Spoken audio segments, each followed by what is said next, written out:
We're joined now by Senator Tom Cotton, who is in Dardanelle, Arkansas, at his family farm. Welcome, Senator. I wanted to ask you first about this $400 million payment the United States made to Iran.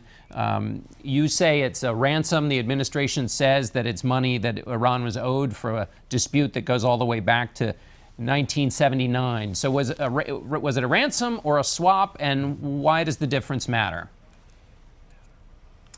John, I said at the time in January when the president announced that he was paying $1.7 billion that was a ransom payment. But we've learned in the last week that $400 million of that payment was in euros and Swiss francs, the kind of money that is favored by drug cartels and terrorists and third world gun runners all around the world. It was put in an unmarked cargo plane and flown to Iran the very day that those 4 American hostages were released and that the nuclear deal was implemented. One of those hostages has said that they were delayed at the airport before they could take off, and they were told by Iranian officials at the time that they couldn't take off until another plane landed. So it's clear, I think, to every reasonable observer that the $400 million that day and the remainder of the $1.7 billion was in fact a ransom. It doesn't really matter what Barack Obama says. It matters what the Ayatollahs think and what every dictator and terrorist and gangster around the world think. And they all clearly believe, in their own words, that this was a ransom payment. And that means that they're going to take more American hostages, which is exactly what Iran has done since January. So it's bad policy in that you say it might encourage more hostage taking. What about illegality? Do you think that because there were sanctions in place, that the president says the reason the money had to be sent that way is because you couldn't just send a wire transfer into Iran? So there were barriers in place. Do you think anything was done that's illegal here?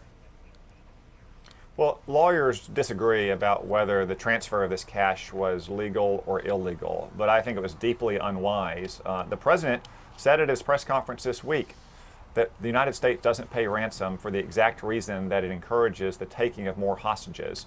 But when the United States government acts like a drug cartel, when they take 500 euro notes, which is so much the preferred bill for terrorists and gangsters and drug runners all around the world, that the European Union is putting it out of circulation, and then they fly that in an unmarked airplane into Iran the day that hostages are released, of course that's a ransom. And of course it's going to encourage Iran and other countries and other organizations to take more Americans hostage, which is exactly what Iran has done since January, taking 2 more American citizens hostage. Can you do anything to stop this president or any other president from doing that kind of thing in the future?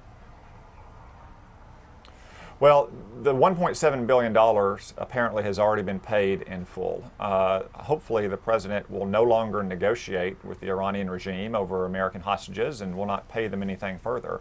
I've introduced legislation with other senators from both parties, like Bob Corker and Bob Menendez and Joe Manchin, called the Countering Iranian Threats Act, specifically to clamp down on a lot of Iran's nefarious activity throughout the region. But fundamentally, we have to recognize that Iran is not a partner. The nuclear deal with Iran is fundamentally flawed. They violated the terms of those deals. And according to the president's own director of national intelligence, his own commanding general in the Middle East, Iran has gotten more aggressive since that deal was consummated, not less aggressive. What would you hope that Donald Trump, if he were elected, would do in Iran? Well, what we need to do is to walk away from the Iranian nuclear deal. Fundamentally, the objection that I had at the time and so many others is not that Iran was going to cheat on the deal, although they have been cheating, that even if they upheld the terms of that deal, it would still put them on the path to a nuclear weapon in 10 to 15 years, which is the blink of an eye in the life of the nation. To give you a sense of scale, North Korea entered a similar agreement with the United States in 1994. Just 12 years later, they detonated their first nuclear device, and now we're living with the consequences. So the United States needs to walk away from the deal, which Iran is not upholding anyway. We need to put real sanctions back in place. We need to force Iran to dismantle its nuclear program entirely or face the threat of military force to destroy that program. And Iran announced today that they executed a scientist who they believe helped the United States reveal news about its nuclear program. Let me ask you about Donald Trump as president. Have you gotten more or less confident in his job and ability to handle the commander-in-chief position since you endorsed him?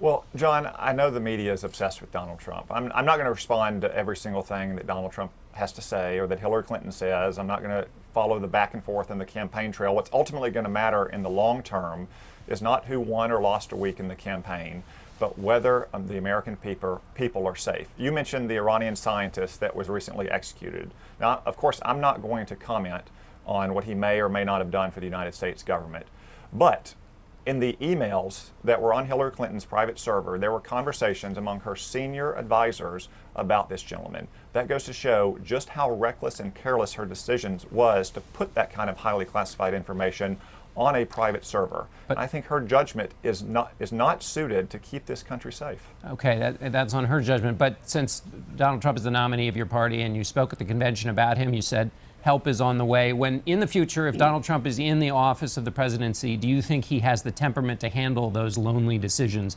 that a president makes? John, I'm confident if the American people elect Donald Trump and they elect a Republican president, that America will be safer and stronger in the world, our streets will be safer, and our country will be more prosperous. You said elect a Republican president. You mean elect a Republican Congress. Do you think the Congress will help keep him in check? John, the Congress plays an essential role in our constitutional structure. For instance, Donald Trump is not the first person to question the wisdom of keeping troops in South Korea. Jimmy Carter did that. In fact, Jimmy Carter wanted to withdraw troops from South Korea, but it was the Congress, members of both parties, who stopped that from happening. And that's exactly the kind of thing that I will focus on doing in the future, regardless who is president, because the people of Arkansas elected me to go to Washington to keep this country safe and make it more prosperous. All right, Senator Tom Cotton, we thank you for being with us, and we'll be back in 1 moment.